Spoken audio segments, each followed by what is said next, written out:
Yep, toxics in, toxics out. A lot of the toxics leave the factories in products, but even more leave as byproducts or pollution.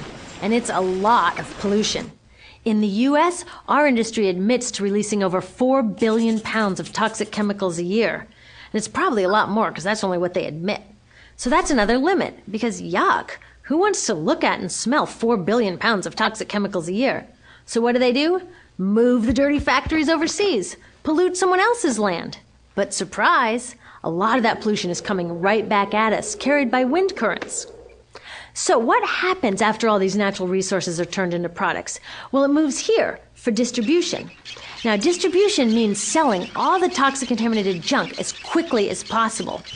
The goal here is to keep the prices down, keep the people buying, and keep the inventory moving. How do they keep the prices down? Well, they don't pay the store workers very much, and they skimp on health insurance every time they can. It's all about externalizing the costs.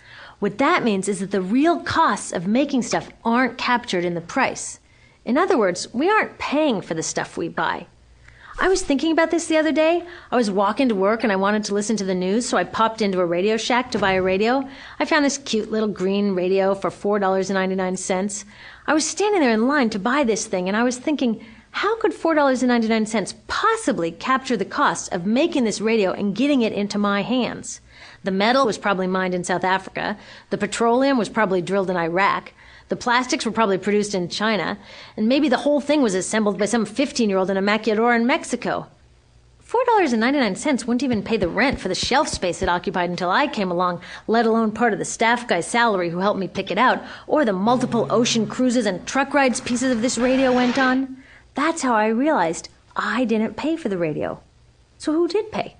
Well, these people paid with the loss of their natural resource space. These people paid with the loss of their clean air, with increasing asthma and cancer rates. Kids in the Congo paid with their future. 30% of the kids in the Congo now have dropped out of school to mine coltan, a metal we need for our cheap and disposable electronics. These people even paid by having to cover their own health insurance.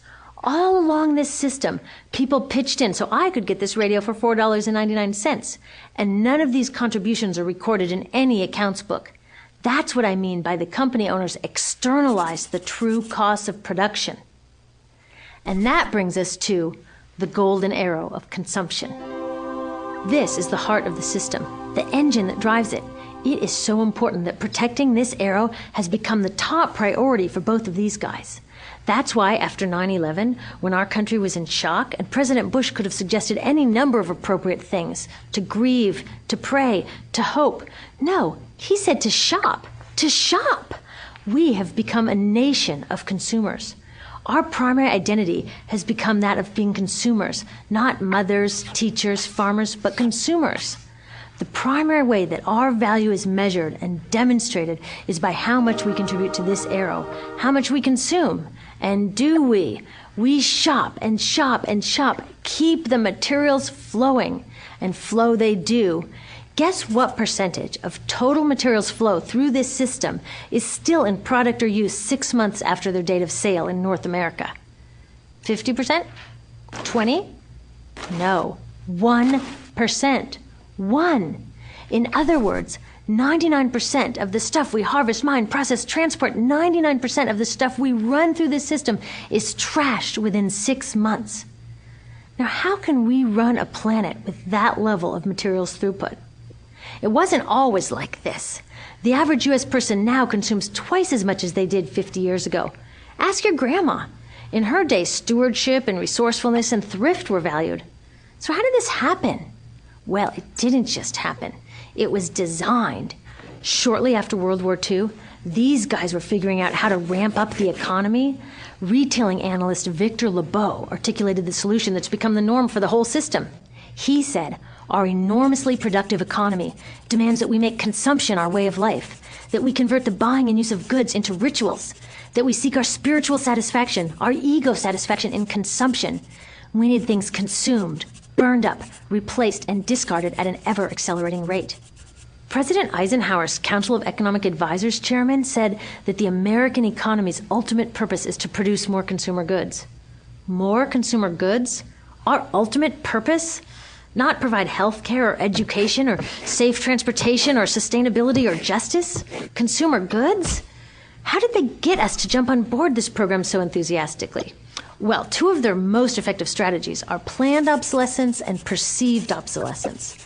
Planned obsolescence is another word for designed for the dump.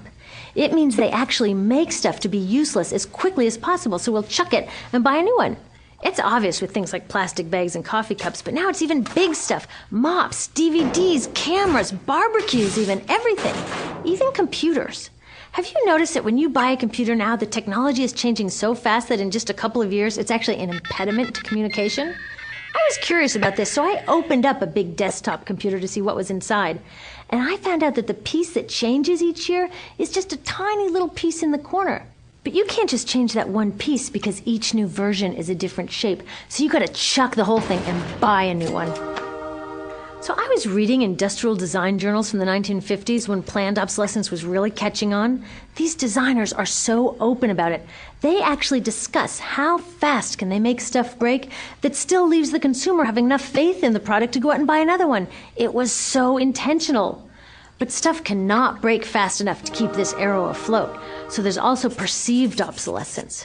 Now, perceived obsolescence convinces us to throw away stuff that is still perfectly useful.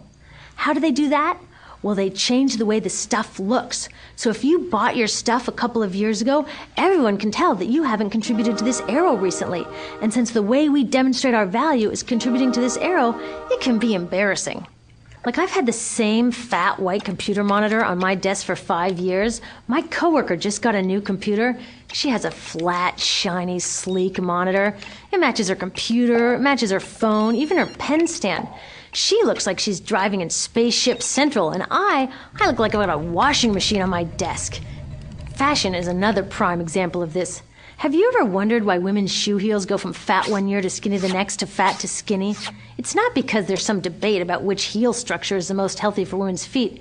It's because wearing fat heels in a skinny heel year shows everybody that you haven't contributed to that arrow as recently, so you're not as valuable as that person in skinny heels next to you, or more likely in some ad.